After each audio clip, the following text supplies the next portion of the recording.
कह दो समंदर से कि हमें डराना और धमकाना छोड़ दे, क्योंकि हमने तैरना सीख लिया है। दोस्तों, जब भी जीवन में दुखों का आगमन होता है तो व्यक्ति चारों तरफ से घिर जाते हैं। एक ऐसा लहर उस समय उत्पन्न होता है जहां पूरी दुनिया, पूरी कायनात, पूरी सृष्टि, नवों ग्रह हमारा साथ छोड़ देते हैं और हम दुख के दलदल में, पीड़ा के दलदल में हम फंसे हुए होते हैं। कोई हमें वहां से नहीं निकालता और वहां हम इतने संघर्ष मेहनत करके मजबूत हो जाते हैं जहां दुनिया को गिराना मुश्किल ही नहीं, नामुमकिन हो जाता है। दोस्तों, हम बात कर रहे हैं मिथुन राशि के बारे में, जिनकी राशि के स्वामी स्वयं बुध महाराज, ब्रह्मांड का सबसे छोटा और नटखट ग्रह माना जाता है। जब भी बुध ग्रह की दृष्टि किसी भी व्यक्ति के ऊपर अशुभ पड़ती है तो व्यक्ति के बिजनेस, व्यापार, हर एक चीज चौपट हो जाते हैं और व्यक्ति सोचने पे मजबूर हो जाते हैं कि हमारे जीवन में सुखों का आगमन कब होगा और दुख दर्द पीड़ा के दलदल से हम कब निकलेंगे और कैसे निकलेंगे। लेकिन दोस्तों, कहते हैं समय और वक्त कितना भी बुरा क्यों न हो, एक न एक दिन जरूर बदलती है और एक न एक दिन जरूर करवट लेती है। जो आप दुनिया को चलाने वाले थे, जो चला रहे थे, जब समय आपका खराब हुआ, जब समय आपकी विपरीत दिशा में बहने लगे तो वही दुनिया आपको नचाने लगे और नाचने पे मजबूर हो गए। आप चाहकर भी संकट समस्या से नहीं निकल पा रहे थे, क्योंकि दोस्तों, जब व्यक्ति के जीवन में धन होता है तो हर एक कार्य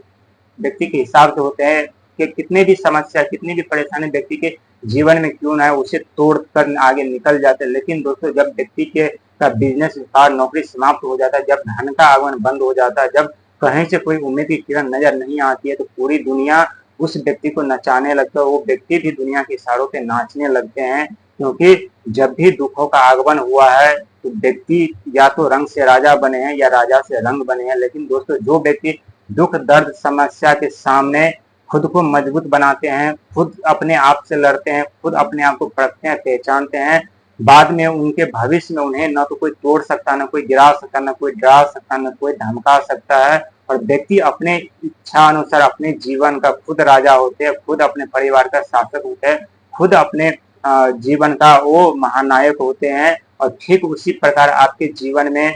वही बहुत बड़ा बदलाव होने जा रहा है, जहां दिन बादल आपके ऊपर धन की वर्षा के साथ साथ मान सम्मान, पद प्रतिष्ठा, जिम्मेदारी, सुख, वैभव, हर एक चीज मिलने वाले हैं। जहां नवोग्रह आपके ऊपर टेढ़ी नजर डाल के आपके जीवन में दुख दर्द पीड़ा समस्या उत्पन्न किए थे, अब वही नवोग्रह मिल करके आपके ऊपर धन की वर्षा, पुष्प की वर्षा, मान सम्मान, पद प्रतिष्ठा की वो वर्षा, सुख की वर्षा करने जा रहे हैं। क्योंकि आपके राशि स्वामी बुध है। बुध के घर में एक नहीं बल्कि तीन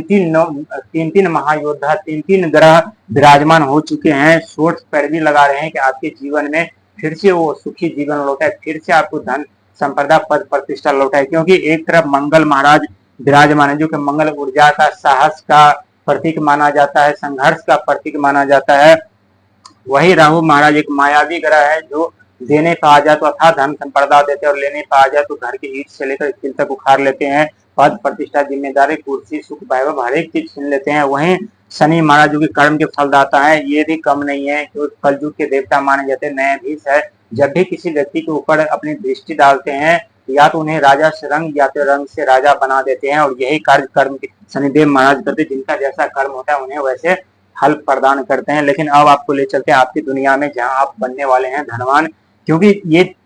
एक तरफ मंगल, एक तरफ राहु, एक तरफ शनि, वो भी बुध के घर में, आपके राशि के स्वामी के घर में, और वहां से आपके ऊपर ये चारों ग्रह मिलकर के शुभ दृष्टि डालने वाले हैं। जहां से एक तरफ बिजनेस व्यापार आरंभ होगा तो एक तरफ नौकरी लगेगी, एक तरफ प्रमोशन होगा तो एक तरफ पद प्रतिष्ठा होगा, एक तरफ समाज में मान सम्मान बढ़ेगी तो एक तरफ आपके ऐसे कार्य आपके हाथों से होंगे जो कभी आप जीवन में कल्पना भी नहीं किए होंगे। बहुत शुभ कार्य आपके हाथों से होने वाला है। वही माने तो छठा घर जो होता है शुक्र का होता है, जो सुखी जीवन, सुख वैभव के प्रतीक माने जाते हैं, लग्जरी लाइफ के प्रतीक माने जाते हैं। जो भी आप सुखी जीवन जिंदगी जी रहे हैं, जो भी आपके पास वाहन है, बड़े अच्छे घर मकान है, अच्छे रहन सहन है, अच्छे आप कपड़े पहनते हैं, अच्छे खाना पीना खाते, तो ये सब शुक्र महाराज के कारण होता है। और वही 7 अंक केतु का, जो केतु रोग ऋण सेवा सत्कार के कारक माने जाते हैं। जब केतु नाराज हो जाते हैं या अशुभ दृष्टि व्यक्ति के ऊपर पड़ने लगते हैं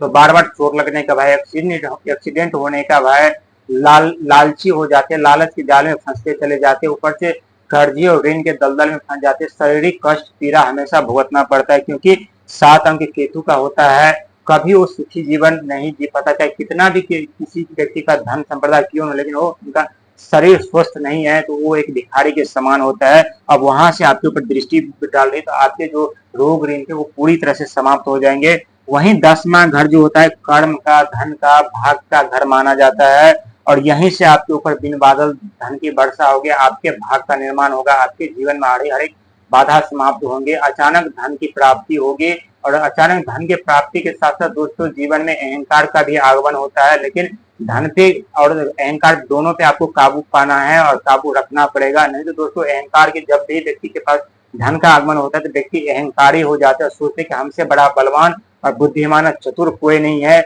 और ये बुरा नहीं मानिएगा, ये वास्तविक मैं अब सच बता रहा हूँ आपको, क्योंकि धन के लेकर के जो अथाह धन संपदा आते हैं, जो अचल संपत्ति व्यक्ति के पास आते हैं, तो अचल संपत्ति अचानक से जो धन आते वो संपत्ति व्यक्ति का जीवन के साथ साथ व्यक्ति के परिवार, उनका भविष्य भी, उनके बच्चों का भविष्य भी बर्बाद कर देते हैं। क्योंकि जब व्यक्ति के पास धन होता है तो उस समय धन में डूब जाते हैं, न तो खुद को पहचान पाते, न खुद को निखार पाते, न खुद को समझ पाते। लेकिन जब व्यक्ति दुख के दलदल में फंसे होते हैं और जब संघर्ष मेहनत करते रहते हैं, तब व्यक्ति को एहसास होता है कि हमारा महत्व क्या है, हमारी ऊर्जा क्या है, हमारी शक्ति क्या है, हम भी इस ब्रह्मांड में, इस सृष्टि में, इस धरती पर वो कार्य कर सकते हैं जो आज तक कोई नहीं किया है। हम अपनी भी पहचान बना सकते हैं, हमारे अंदर इतनी शक्ति और क्षमता है। और यही क्षमता को निखारते हैं शनिदेव महाराज अपने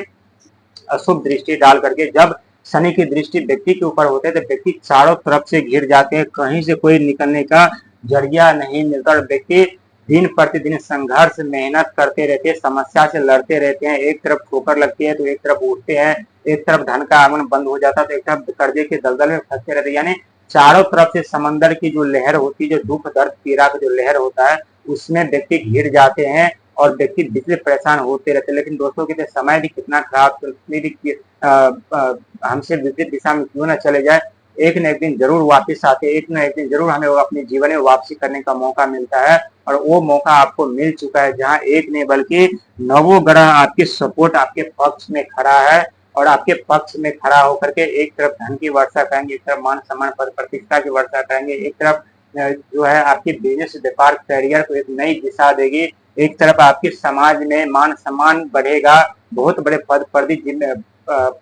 जिम्मेदारी भी आपको मिलेगी। लेकिन दोस्तों अपने जिम्मेदारी, अपने पद का गलत इस्तेमाल नहीं कीजिएगा, क्योंकि ईश्वर ने आपको बहुत सोच समझ करके ये पद प्रतिष्ठा जिम्मेदारी दिया है, ताकि आप उसे सही तरह से संभाल सके, सही तरह से उनका उपयोग कर सके। क्योंकि दोस्तों बहुत ऐसे व्यक्ति के जीवन में जब ईश्वर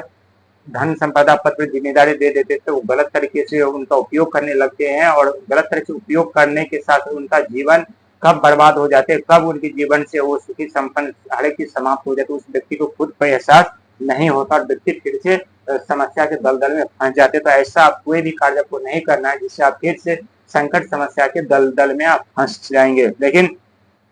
चंद्रमा का भी दृष्टि आपके ऊपर बना हुआ है, जो मन, भावना, विचार, इच्छा के कारक माने जाते हैं। जो आपके सोच, जो आपके विचार, जो आपकी इच्छा, जो आपके सपने थे, जो वर्षों से जिसके लिए आप तपस्या कर रहे थे, वो सपने भी अब आपको आपका पूरा होगा, आपको वो सफलता भी आपको मिलेगी। और सफलता के साथ साथ आप अपने जीवन में वो ऐसे ऐसे मंजिल पाएंगे जिस मंजिल के बारे में कभी आप सोच रखे थे, दिल में था लेकिन आपके दिमाग में नहीं आ रहा था। लेकिन अब धन का आगमन होगा तो धन के साथ साथ वो आपके दिमाग में भी आएंगे, वो आपका लक्ष्य और वो लक्ष्य, वो आइडिया, वो सपना आपके नजरों के सामने भी होगा और वो पूरा होते हुए अपने दृष्टि और नजरों से देखेंगे। ये 100% सच है, क्योंकि एक नहीं बल्कि नवों ग्रह की कृपा आपके ऊपर बरस रही है, नवों ग्रह की दृष्टि आपके ऊपर बनी हुई है, नवों ग्रह आपके ऊपर पुष्प वर्षा करें, नवों ग्रह आपके भाग